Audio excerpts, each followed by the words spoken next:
Ponto de Partida Podcast, Episódio 1, Pinhal Abolicionista.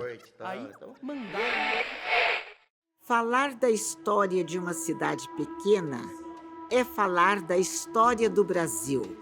É aqui, em Espírito Santo do Pinhal, que tudo começa com um grãozinho, o café. Mas o café não é só um produto, é uma ferida histórica, porque às vezes a memória incomoda.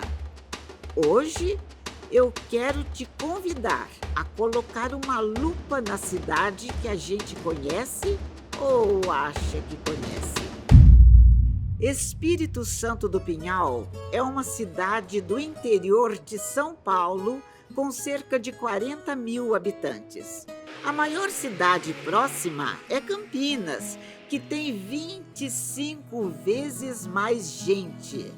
Pinhal não tem shopping, não tem escada rolante, 97% da cidade é só zona rural.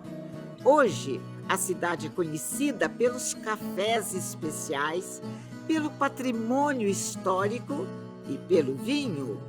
Mas antes de tudo isso, antes dos prêmios, das rotas turísticas e dos casarões tombados, Pinhal nasceu dentro do mesmo ciclo que moldou boa parte do sudeste do Brasil, o ciclo do café. E quando a gente fala desse ciclo, precisa lembrar que ele não é só econômico, ele é também político, social e profundamente marcado pela escravidão. Pinhal virou um polo cafeeiro do século XIX. Os casarões no centro histórico são prova disso. Eles carregam a marca de quem comandava esse ciclo. E é claro que toda a riqueza dos barões, capitães, coronéis, tenentes foi construída do jeito que ela foi construída no resto do país, literalmente por mãos escravizadas.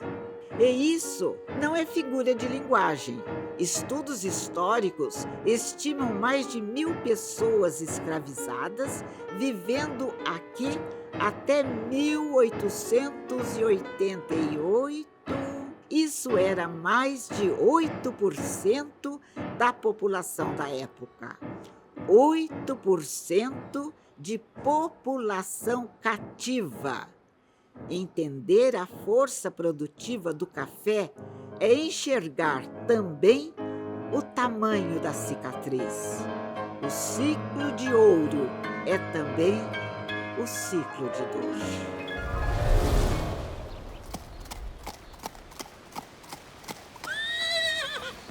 São Cris, senhor? Parabéns, Gabriel. Afinal, raiou a aurora da liberdade.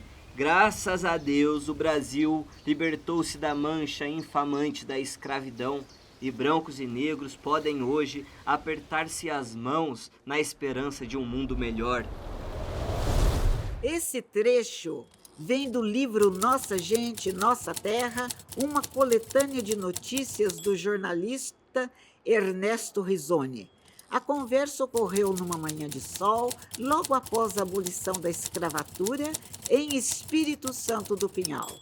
Gabriel, escravizado pelo Justino, apelidado de Bié, já está alforriado há dias.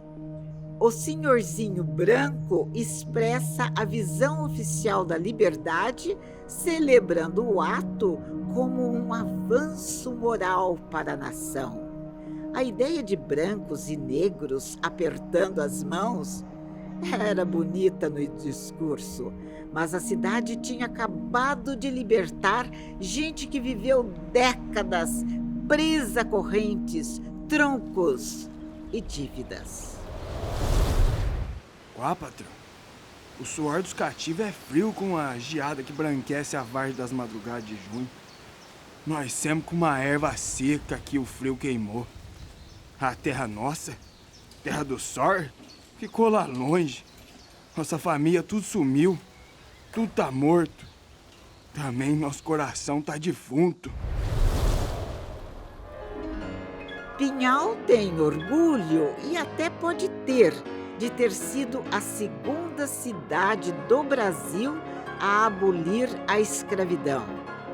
No dia 16 de abril de 1888, 28 dias antes da Lei Áurea, Espírito Santo do Pinhal declarou todos os escravizados livres. Todos. Isso está em jornais da época, nos relatos da Câmara e nos livros de memória. Mas antes dessa festa, a liberdade tinha preço. E não é metáfora, é preço literal. Me vê um jornal, por favor.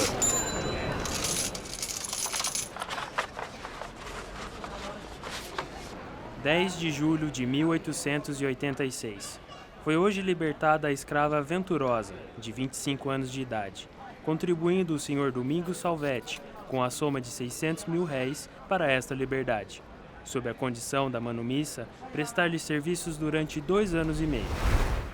Está escrito nas notícias da época. A liberdade da Venturosa tinha uma condição. Pelo menos mais 2 anos e meio de trabalho. O corpo era posse e o dono que colocava o preço. E pensar que a elite cafeeira da época foi boazinha por libertar, como se a benfeitoria deles não colocasse os negócios à frente. É meio como acreditar em empresa que promete melhoria de qualidade de vida sem mudar a escala 6x1. É só trocar o cenário. Na época, a lógica era a mesma. Não dá para abandonar um sistema econômico gigante sem luta. Os escravizados tinham consciência do que eram. Eram, para o sistema, cativos. Cativo, adjetivo que ou quem perdeu sua liberdade, preso, encarcerado ou indivíduo que foi forçado à escravidão. Mas esse mesmo cativo era a força mais perigosa para o sistema. Foram os cativos por dentro que tornaram a escravidão cara, instável e politicamente insustentável. Lembra que em Pinhal quase 8% da população era cativa? Qualquer cidade com 8% da sua população com força de resistir, de se revoltar, de fugir, de se juntar em quilombos, de organizar levantes, estava sentando em cima de um barril de pólvora. Essa foi a verdadeira força abolicionista do Brasil. Conspirações, em conexão com a passagem da Lei do Ventre Livre. No Rio, na fazenda de João de Souza Botelho, escravizados exigem pagamento de salários a título de se acharem forros. No estado de São Paulo, rumores se espalham em Espírito Santo do Pinhal e São Roque. Em Minas Gerais, escravizados de fazendas de Sabará, Caeté, Jaguari e Leopoldina se rebelam. Em Santa Luzia, os rebeldes pretendiam gritar a República e ficarem forros. Isso tudo acontecendo antes mesmo da abolição, antes das cartas de alforria, antes do falso fim. O país fervia. Mas meu velho era um nego forte e sacudido quando pisou nas terras do Nosso Senhor. Depois de um tempão de sofrimento, amarrado nos troncos, com as correntes nos pés, sua arma se despediu dele. Ajudei até fechar os olhos dele quando morreu. A saudade rói aqui dentro quando me lembro do meu velho. Minha mãe, Negamino, também sumiu depois de 2 anos que nasci. Na senzala, nas noites de luar, meu velho sentia a saudade da terra dele. A sua terra de fogo, como ele dizia. E queria voltar lá pra ver as matimbelas em flor. Escutar uns piados passarinhos. E até gozar do barulho dos leão na mata do com quando amanhecia. Essa fala do Bié não é só memória, é testemunho e é também uma resposta a essa ideia de que a abolição resolveu tudo, de que o problema acabava ali. A liberdade legal chegou, legalmente. Ninguém mais tinha direito sobre o corpo negro. Mas a liberdade real, essa liberdade que vem com o direito de ser cidadão, essa ainda estava longe e, de certo modo, hoje ainda está. Qual, patrão? Os cativos não têm país, não. A surdade é de morder os coração dele. Até quando eles foram pinchados, enrolados numa rede, num buraco escuro do cemitério. Aí então nós cativos fiquemos mesmo livres.